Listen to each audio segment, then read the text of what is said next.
Welcome to Common Ground with Bill Walton, featuring conversations with leaders, entrepreneurs, artists, and thinkers.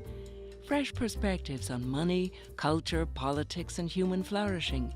Interesting people, interesting things. Welcome. I'm here today to talk about economic policy. Specifically, let's talk about the Paris Treaty, tax reform, Dodd-Frank, and Trump's plan to reorganize the government. Joining me today are two policy experts from the Heritage Foundation, Jack Spencer and Norbert Michel. They're both been a long time with Heritage, and Jack is now as a vice president and an expert on a wide range of domestic, economic, and trade issues for the Institute of Economic Freedom and Opportunity. Previously, he served as director of the Roe Institute, where he spearheaded research initiatives on federal spending, taxes, regulation, energy, and the environment. And before that, and I think this is really his power alley, he specialized in nuclear energy issues in both domestic and global arenas as Heritage's Senior Research Fellow in Nuclear Energy Policy. He's Heritage's go-to expert in nuclear waste management, technological advances, industry subsidies, and international approaches to nuclear energy. Welcome, Jack. Thank you. Happy to be here. Norbert is with Heritage as a research fellow in financial regulations. He studies and writes about financial markets, tax policy, monetary policy. He also focuses on the best way to address difficulties with the large financial companies, aka banks and insurance companies, and also is an expert in the too big to fail problem. Before Heritage, he was a tenured professor at Nicholls State University College of Business, where he taught finance, economics, and statistics. Norbert also served with me in the Trump transition. He was in the Financial Services Policy Implementation Team, and together we got a firsthand look at what the Trump plans were for economic growth. He also has some private sector experience where he worked for Entergy, where he built regression models to help predict business bankruptcies. I'll be interested in learning more about that if we get time. It Norbert, sounds so much better. Welcome. Thank you.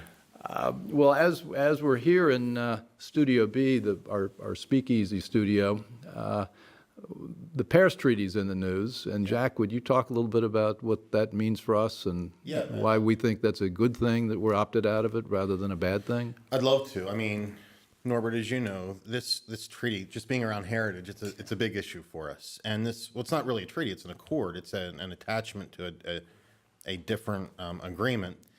And this accord, the purpose of it was to achieve an environmental goal and to do it in an economically reasonable way, but that didn't achieve either of those things. And that really is the crux of the problem, that even if we followed to the T the provisions of the Paris Accord, you wouldn't have gotten the CO2 drops that would have been necessary to get the climate change impact, assuming you believe the models that the UN uses to determine such things. So on a whole array of bases, it just didn't make sense. That doesn't even get into the economics of it, where it really set up this whole mechanism that would drive our economy to move away from affordable energy sources, the very energy sources that allowed mass swaths of humanity to lift themselves up out of poverty, away from those, to these ones that the government wants, that cost more money, that are less efficient. Well, and less you mean moving away from fossil fuels to renewable? Yes, but not exclusively. So we use renewables all the time, like hydro, for example. Right. I would argue, you mentioned in the introduction my background in nuclear energy, and nuclear is not a traditional renewable, but it certainly has all the characteristics of what those who claim to want to reduce CO2 should want to achieve. It's emissions free, it does a lot of things.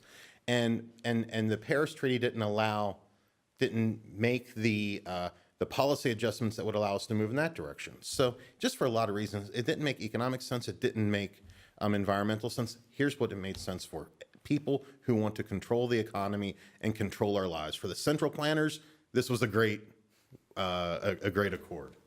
So are there market-based solutions now that we pulled out? I mean, I'm struck by the fact that our air is a lot cleaner and our water is a lot purer than it was 20, 25, 30 years ago. We made a lot of progress already. I mean, are you saying basically the marginal cost of improvement is not worth the economic cost? Well, what I would say is that the free market actually promotes the things that we put a high value on. The free market promotes efficiency. The free market promotes clean air and clean water. We, as people who have the wherewithal, have the resources to clean up our water, to clean up our air. The United States is a great example of that. We have clean water and clean air because we're economically prosperous. Look at countries like China or the Soviet Union or Cuba, where you have the least economic freedom, North Korea. Those are the ones who have the least clean environments because these are folks that don't have the wherewithal to make the investments to have the clean air, clean water, and all the things that we hold dear. It's private property rights that ultimately incentivize the stewardship that yields the environmental outcomes that we want. The Paris Accord rejects the notion that private property rights and stewardship is the way to meet our environmental needs, and government control is the way to do that. And wasn't it also disproportionately harsh with our standards? And like, for example, didn't China have to abide by some standards that their emissions could grow less slowly than they already were, or more slowly than they were, but not reduce them? So those countries who were less developed had different standards to hold to than those of us who are more developed. Now, the perverseness of this is that those countries,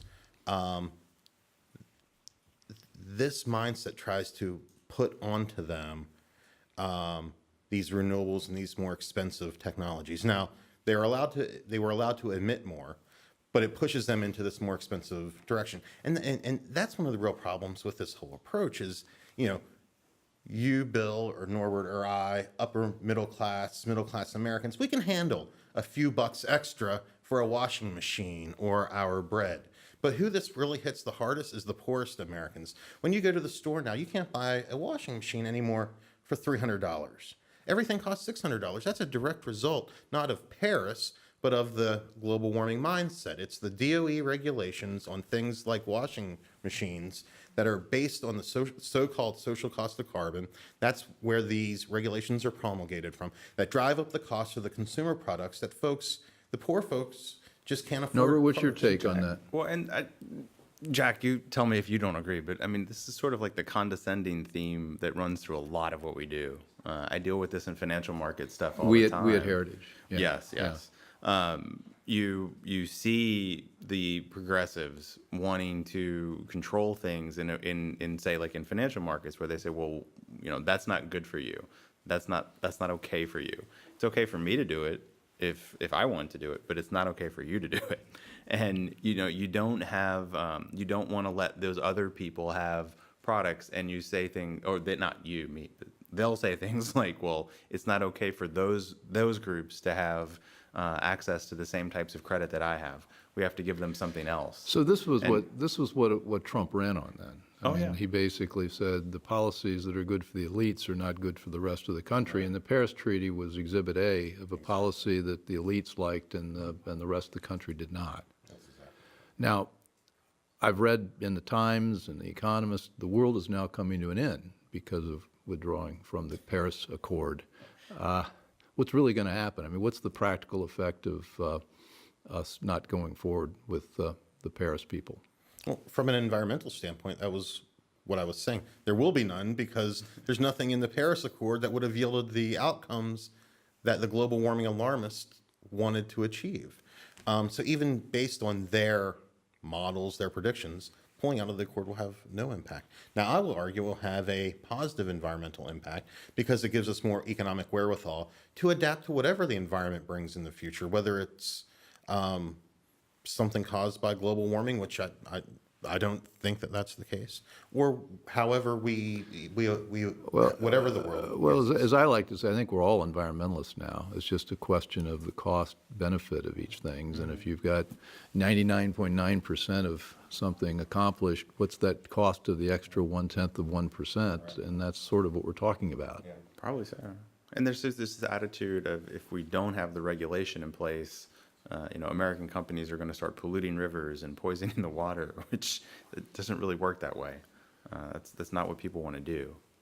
Well, it's hard to, anyway, we will go forward, and I think we'll hopefully, does Heritage have an environmental policy plan? Do you have something outlined? What would that be? Yeah, What would be a free market alternative to something like the Paris Accord? We believe in private property rights and stewardship, that individuals owning property provides the right incentives to protect that. We think that prosperity gives society the wherewithal to protect water and air and those sorts of things. Now, so that's the underlying philosophy of our approach to the environment. But now we've had since the early 70s layer upon layer of environmental regulation. So we have a regulatory rollback piece of that would fit under the rubric of our environmental policy. What's an example of what might be rolled back? NEPA, the National Environmental Policy Act, which it's a very short bill, but it has led to reams and reams and reams of paperwork in order to do any project that the federal government has any involvement in. So we think that that's something that needs to be rolled way back, especially when the president's trying to do things like infrastructure and those types of things, or power plants. Those are all projects that require a NEPA report to be done. So we need to roll that back. One of the things, just quickly, that has given the environmentalists a lot of leeway is in a lot of the regulations, Congress has ceded a lot of the defining what those regulations look like to the bureaucrats. So, for example, the Clean Water Act, which it gives to the bureaucrats the ability to define what falls under the jurisdiction of the EPA under the Clean Water Act. And of course, the bureaucrats want to widen their control as much as they can. So what you're saying is Congress should be writing very specific bills to say, we'll do this or do that, and make it part of the democratic process. Yes. And when you delegate it to an administrative agency, you basically have taken out of that. You've taken that out of the process. Right, and you get what we have now, which is this expanding administrative state, which has all of the problems that we as free marketers would argue. Well, I want to about. come back to what we mean by the administrative state, but Norbert, you talked about this creeping regulatory whatever in terms of the financial markets, and that's really your power alley. Yeah. We've got a bill, in fact, Heritage has written a report called The Case Against Dodd-Frank, and it's about 300 pages long. I think you've edited this. And first, what is Dodd-Frank, and what's the case against it in less than 350, I'm sorry, not 350 words, 350 pages. Pages. Maybe you can do it in 350 words? I might. I can definitely do it in less than 350 pages. Okay, now. Thank you. So Dodd-Frank is I like to call this the financial world's version of Obamacare, just for sort of a point of reference. And what Dodd-Frank was a law that was passed in 2010 in response to the 2008 financial crisis. And it's pitched as a bill that ended bailouts and made our financial system safer. But in truth, that's not what it did. What it essentially is an amalgamation of a whole bunch of different policies that liberal progressives have wanted to enact for years, never had the opportunity to do. And then they exploited that crisis. I think it was Rahm Emanuel who said, never let a crisis go to waste, or something like that. And that's what they did. So they compiled all these things that don't really address the root causes of the crisis, but that pile regulation upon regulation upon regulation throughout the financial system in ways that we haven't had before. And I think a lot of people would argue have harmed economic growth, harmed the recovery at the very least, and slowed down economic growth. Peter Wallison at the other think tank in town, Yes. AEI, says it's... Who contributed to the book? I think Yes. I think you gave him the first chapter. I in believe fact. we did. Yeah. He says it's based on a false narrative Oh, it of what absolutely happened is. It absolutely that is. caused the crash. Absolutely. And the false narrative is that somehow that was always because of the big banks being greedy and things like that. Deregulated. Deregulated. Well, in fact, they've had more regulation every year since Yes. since I can remember. Yeah. No. But that the root causes were we had government policies that were promoting unaffordable housing. Oh, yeah. Or affordable housing, whichever way you want to put it. And Fannie Mae and Freddie Mac were about 50, 55, 60% of their book were what do we call it, subprime loans. And so we had this incredible bubble of people borrowing money that couldn't afford it. Oh, yeah. No, you have a massive run up in home prices, largely because you're financing too much of it. And financial markets, as you know, Bill, wouldn't be financing so much of it if they weren't being incentivized to do Well, the that. rating agencies, the credit rating agencies, had models that predicted that housing prices would never fall because they hadn't fallen up until then. Yes, and everybody, Wall Street's models were built on those predictions. Oh, yeah. And so two things there, of course, I'll go out on a limb and say that you'll know that as soon as you start predicting that something's never going to happen, you're probably wrong. But second, one government policy. This is an example of a government policy. Had we not identified the rating agencies as national statistical rating organizations, stamping their approval on something would not have been necessary in a way that would have alleviated you from responsibility. In other words, you wouldn't have been able to go to the rating agencies and say, hey, bless this so I can do more of it. So That's one policy. That's just one. But it's so complicated, and we've got only so much time. But let's come back to what Dodd-Frank did and what we think we need to undo. They created something created called FSOC. That's right. Which is what, the Financial Stability Oversight Council? That's it. And their job is to sit in a room and decide who's too big to fail and what to do about it if they do. That's pretty much it. They get to police the markets in general for threats to financial stability, and the statute never defines what financial stability is. Well, on the face of it, though, it sounds good, though. Sounds great. So, what's the problem? Well, the problem is twofold. One, you have too many regulators as it is. So you have all these different regulators with different incentives in different jurisdictions, and you've essentially put them all in a room together, and all they're going to do is fight. Second, the concept is wrong. The concept that we can come up with a set of rules and regulations where the government comes in and says, okay, everything's fine now. You guys set these little rules up and we'll never have another financial crisis is wrong. And it's wrong in the opposite direction. Meaning, as soon as you do that, you give people a false sense of security. And you give people less of an incentive to monitor what they're doing, to be careful that they don't lose. And you make it more likely that you are going to lose. You make it more likely that you are going to have a meltdown. And the way Dodd-Frank does this, we've actually given a lot of these companies a lifeline, even if they don't want it. So in other words, we've enshrined a lot of the bailout policies that we saw in 2008. So our view, your view, my view, is that the market, people closest to the problem at the lowest level possible are always going to be able to figure things out, and you want to disaggregate the risk rather than put them all in one pile. And smart people sitting in a room, even though they may have 190 IQs, can never really predict the future. I remember talking to the people at Treasury about this during transition. I said, if this model is that good, you ought to leave here and start a hedge fund. Because you could do great if you can predict the future this way. Right. I mean, it's really part and parcel, whether it's financial services or energy or whatever, this idea that the government intervening into the market can somehow lead to a better outcome. It totally dismisses the reality that when you make something artificially attractive or artificially drive down the cost of something, that begins a chain of events that leads to bad outcomes. And it always has and always will. Yeah. And there's no amount of smart people in a room who can come up with a system that manages all this in an effective way.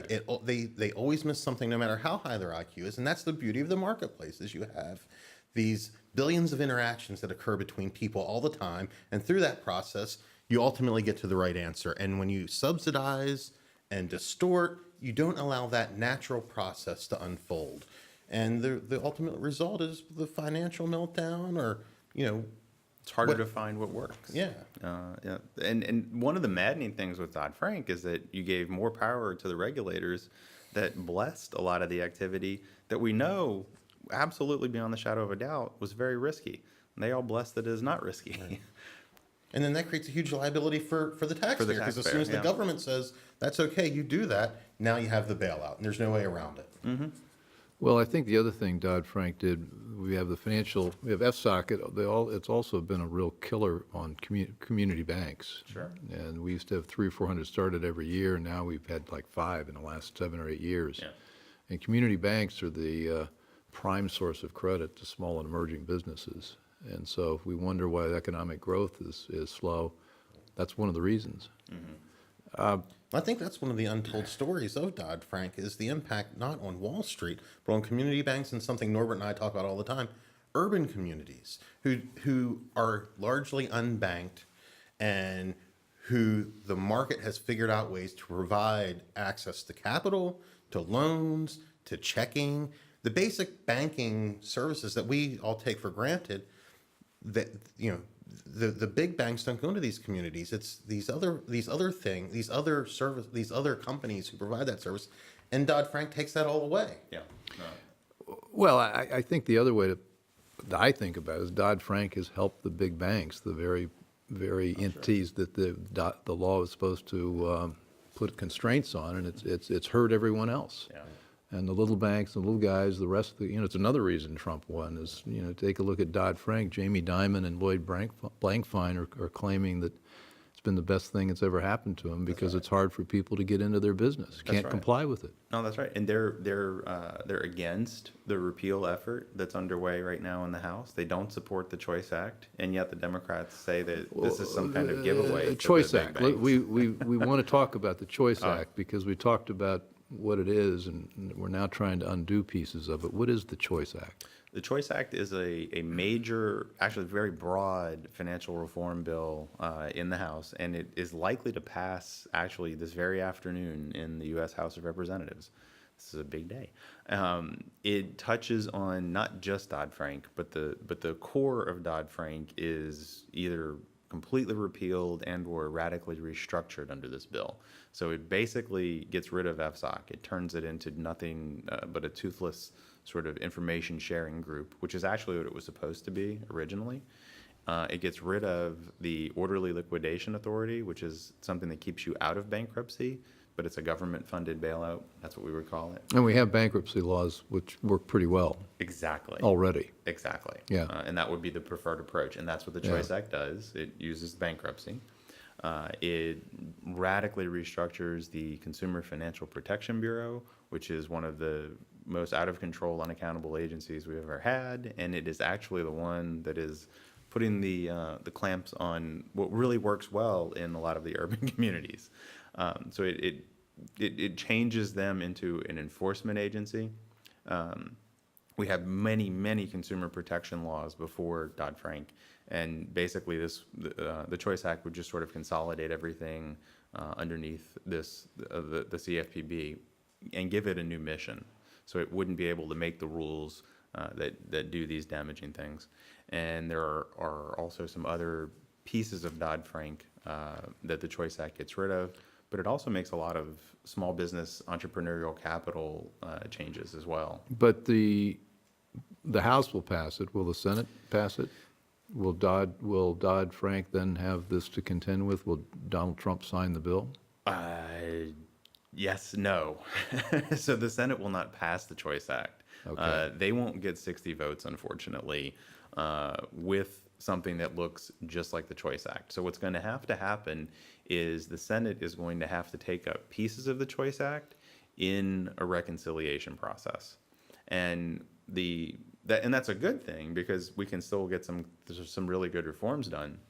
But the bad thing is that the only thing that they can put in those reconciliation bills is something that has a budgetary impact. But the core part of Dodd-Frank, the choice addresses that I'm talking about here with Title I, Title II, and CFPB, those things can likely be done in reconciliation. And we won't know until they go forward with the process. But it looks like there's actually better than a 50-50 shot that some of that happens. And Trump would sign that, I believe. Let's talk about tax reform. We've got it's much on everybody's mind. We've talked a little bit about Dodd-Frank, but I think the tax reform actually seems like it might happen. And there's do one of you want to summarize what it is that's on the table and how you think the prospects might evolve? I'll give a quick summary, but Norbert, you can follow up. There are basically there are a couple of plans out there. The most robust plan is the one from the House, the Speaker and Chairman Brady from the House Ways and Means Committee, which they call the Blueprint, which is a good plan. It reduces rates, gets corporate rates down to, I think, 20%, has full expensing, it goes territorial. Those are all the things that we want. On the individual side, it reduces the number of brackets, and it ends, for the most part, double taxation on savings and investment. All the things that we want. Now, there is the controversial border adjustment tax that is associated with that, and that has its own set of issues associated with it. But by and large, we like that. We like the Brady plan. Then you have the Trump plan. The Trump plan's a big tax cut. It drives corporate rates down to 15%. Now, we would argue there should be no corporate rate. But if you're going from the highest in the world down to 15, that's pretty good. The OECD average is 20-ish, give or take. The lowest in the world is Ireland at 12.5, so 12.4 would be awesome. And now it doesn't have expensing, and it has fewer individual rates, drives the individual rates on 3. I think it's 3 brackets. But there's a 0 too, so kind of 4. Oh, okay. So it's a fine plan. The problem, I'll call it a problem, but it's not really a problem with the Trump plan, is that it's a tax cut, which makes the legislative piece of it more challenging. You probably need to do good tax reform through reconciliation, where you don't have to get 60 votes in the Senate. The Brady plan is revenue neutral with the border adjustment tax. Now, some of us don't think within the context of the Brady plan we should pursue the border adjustment tax, which means that you need to think more about how to use the reconciliation vehicle to get that through. But we think that there are ways around that process. So that's sort of a rundown. Oh, then on the Senate side, you don't have really a plan yet, but the basic ideas that seem to be emerging in the Senate is focusing on the corporate side, and we'll see what ends up there. Corporate integration is what they. The reason we care about all this stuff, and I would include Paris Treaty and Dodd-Frank with this, is we care about economic growth, and both the Paris Treaty and Dodd-Frank, we think, are one of the reasons the economy is growing at such an anemic rate. Right. Which of these tax plans would be the best? It sounds like the Brady plan would be, to me, the best one. I wouldn't characterize one or the other as the best. I think that they are both would be very good, and I'll tell you why. I'm not just straddling a fence here. I'll tell you where our tax experts believe we're going to get the most economic growth is out of the corporate side, and both plans are pretty good on the corporate side. On the Trump side, you have the lower rate, but you don't have expensing. On the Blueprint side, you have expensing. You still have a low rate, but not as low. Both, I believe, are territorial. I know the Brady plan is. So those are the three things. So they're both good. But so the corporate side is, we like that. Why? Lower corporate tax rate makes us competitive with the rest of the world. Yes. It causes U.S. corporations to stay in the United States, and it makes it more attractive for multinationals outside the United States to come here. Exactly. And it also gives them more capital to reinvest in their business. Right. And I think this is going to be coupled with something about repatriating something like $2 trillion of corporate profits that are overseas stuck there because of the tax situation. Yeah, at a lower rate. So bring that over as a one-time repatriation. Would that make a big difference? I don't know that it would. And the reason is because our companies don't have a lack of capital. We have capital. Now, we want that money to come back in, but we want the market to determine that. And there's clearly a barrier now for that money to come back in. What we need is to reduce regulation. We need a tax system that's simple and low and it doesn't bias against investment. And if you do those things, then you start getting the capital being spent, and we'll bring that stuff back as we need it. Do any of these plans do anything about simplifying the tax code? I mean, which one is? Oh yeah, I think all of them do simplify the tax code to a degree. I don't know that we have enough specifics yet on the president's plan, but I mean, even if you just go from 5 brackets to 3, that's helping. And if you're going to eliminate some stuff on the corporate side, that's going to help. So, but I think we would need more specifics. Correct me if I'm wrong. I don't know. My take of most of it's small ball in terms of really simplifying things. I mean, one of the tasks I had in transition was to talk with the people at the IRS, and I asked them what would make the IRS a lot more effective and make people happier about what the IRS is. And they said, to every single one in the room said, if you could simplify the tax code, it would make lives better for everybody in this country. Yeah. When you've got billions of man hours, maybe that's an exaggeration, or people hours preparing taxes, and corporations, I mean, I don't know how much money they spend trying to avoid taxes. I mean, the nominal rate's 35%, but many of them don't pay any tax, and the actual rate after deductions is closer to 12 or 15%. After spending a whole lot of money, right? Yeah, so why don't you just lower the rate, get rid of all the junk, and get rid of all the tax lawyers, and make them get a real job? I think that's what they're trying to do. And I don't know that they get rid of all of the tax loopholes that we might like, and there are some that are debatable, like how you treat interest, R&D tax credits, things like, we administer a lot of welfare through the tax code, like the child tax credit and the earned income tax credit. Those are all debates that are going to unfold as more details of the plans emerge, and as the plans go from a plan to an actual piece of legislation, that'll all be part of the litigation that occurs as this unfolds.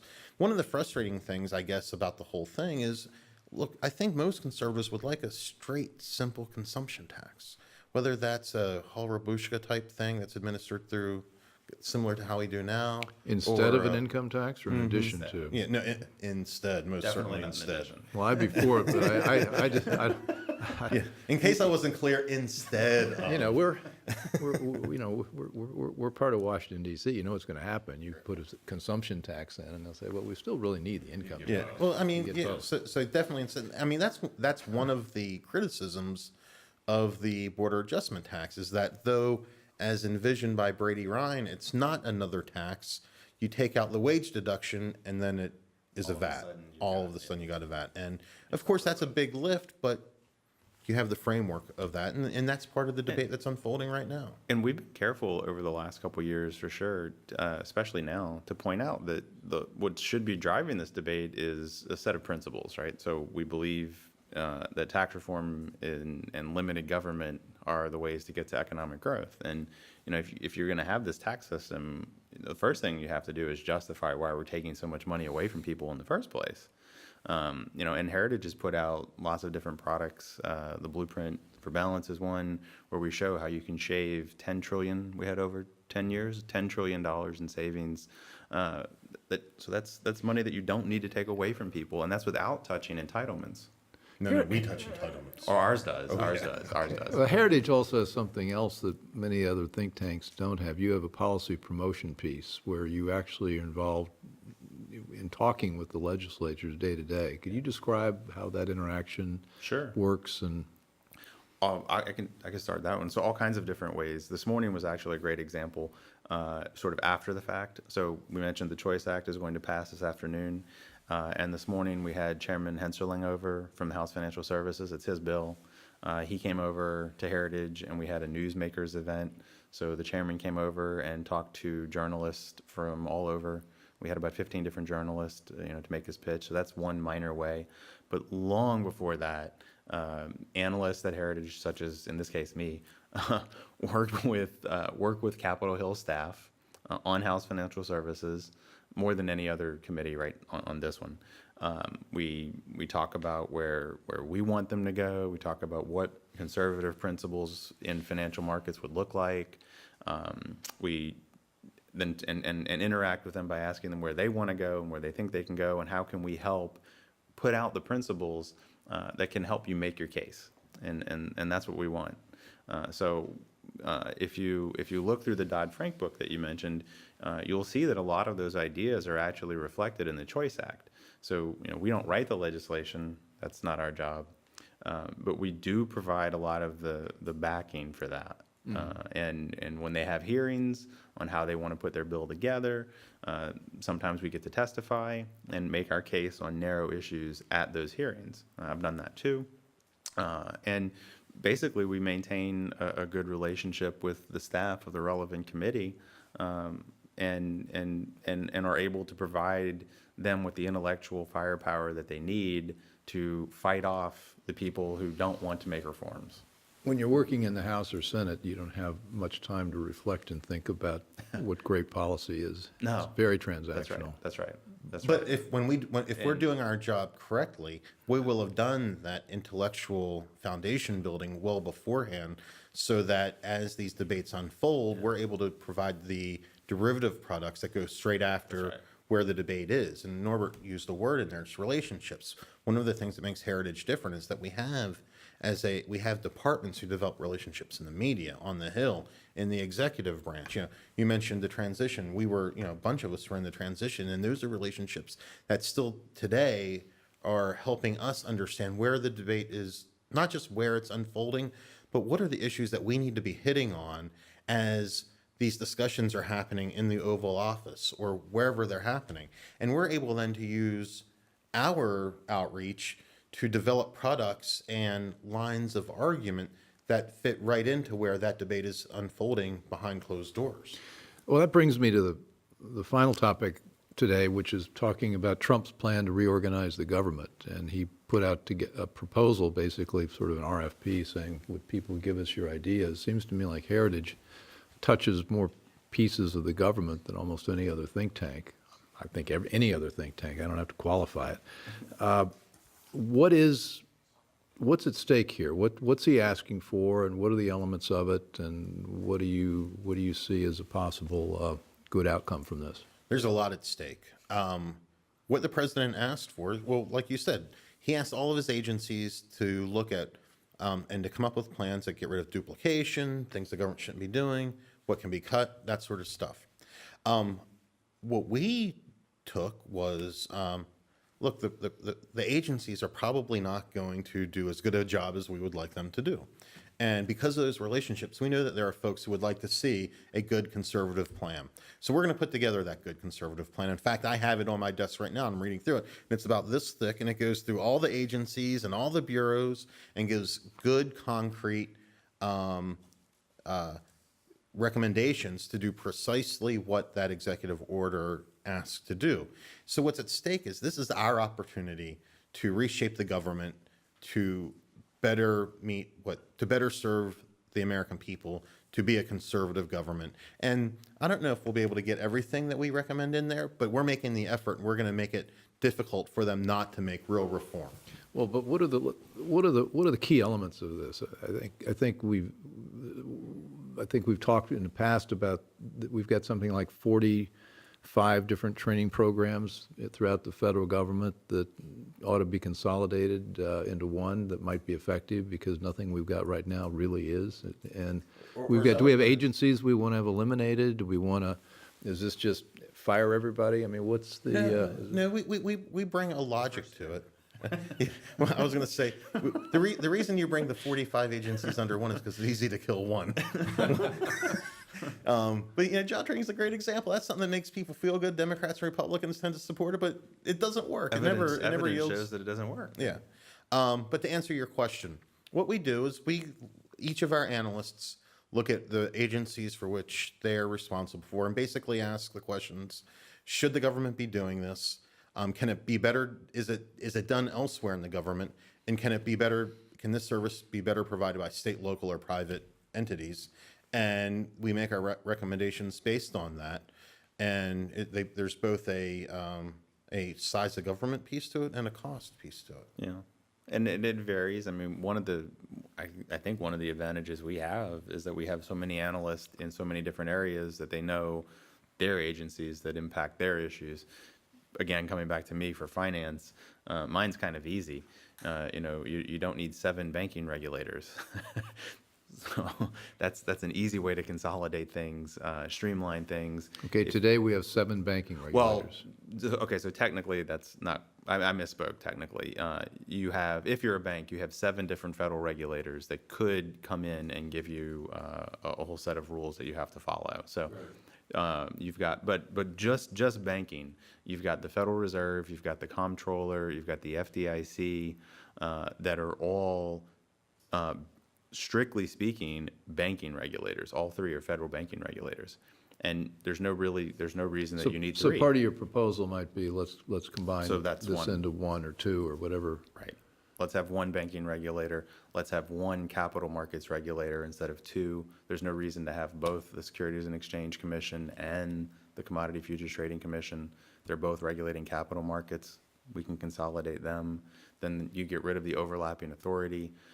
When you go to something like, and that's the 5, by the way, that's 5 right there, that if you're a unified bank and you have a broker-dealer in your bank, you've got all 5 before we even get into some of the others that deal with the Volcker rule. So that's another great example. That's a rule that Dodd-Frank put onto the banks, and all 5 regulators had to have their say, and it took over a year to come up with a 1,000-page rule. Because you have all these competing interests and overlapping authorities, and everybody trying to come up with their little slice of the pie, and it ends up being a disaster. And this is going to be managed or driven by the Mick Mulvaney at OMB? Yeah. Yes, so he's the one who's doing this, and that's our audience for this. I mean, our work will be publicly available, but we are writing it knowing what they want and what they think would be helpful. Any preview of coming attractions? What do you think you'll be recommending? For example, in the Department of, this is just an example, the Department of Agriculture has a whole lot of insurance programs to protect farmers against commodity losses, or crop losses, prices, all of these things that are just odd to free marketers. And so we'll be recommending to get rid of a lot of those things.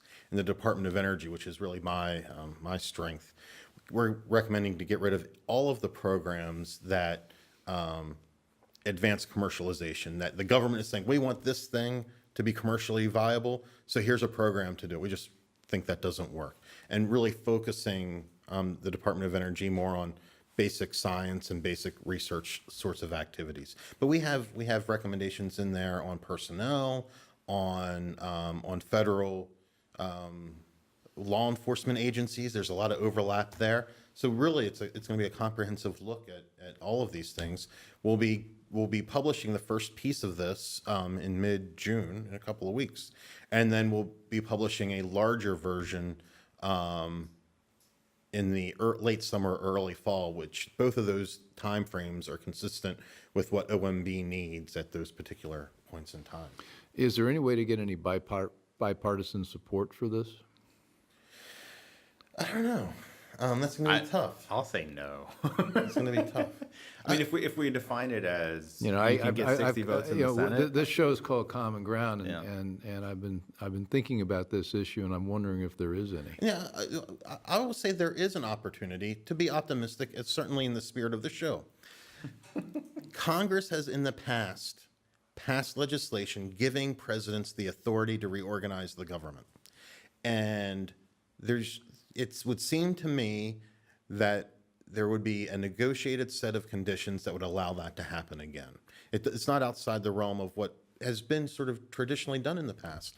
There are other things that can drive this. We have a debt ceiling debate coming up. maybe you can get some of this done in that. You have a budget coming up. This is going to inform the budget process. So there are, in 2018, so there are opportunities to drive some bipartisanship. And you do have 10, and I'll backtrack on my own a little bit too. You do So have, you're going to be optimistic for a change? just a little, just Okay. a little. You have 10, you have 10 U.S. Senate seats on the Democrat side right now who are in states that Trump won. Okay, and they'd like to get reelected. And they would like to get reelected. So you do have that as well. I mean, that is a real political set of incentives, and that could drive some deals because congressmen do love to make deals. So one of the chapters of the product is going to go through how these sorts of things have happened before and how they might happen again. One of the ideas is to have a commission, a bipartisan commission, who's charged with coming up with a series of cuts and reorganization plans that Congress would give an up or down vote, kind of like the base realignment and closure process. So when is this coming out, and where can we find it? The first part of this, which is going to be geared towards the agencies, will be out in mid-June sometime. We don't have an exact date, but around June 15th. And it will be available on the Heritage website, and folks who get our emails, I'm sure it'll be part of that. And it'll be part of the public record, because I suspect, and I'll recommend that we submit it as an official recommendation to OMB. Great. Well, Jack, thank you. Norbert, thank you. Thanks, Bill. Thank you very Interesting much. discussion, and we plan to continue this going forward. And thanks for joining us at Common Ground, and we'll talk with you next time. Thanks for listening. Want more? Be sure to subscribe to Common Ground with Bill Walton on iTunes.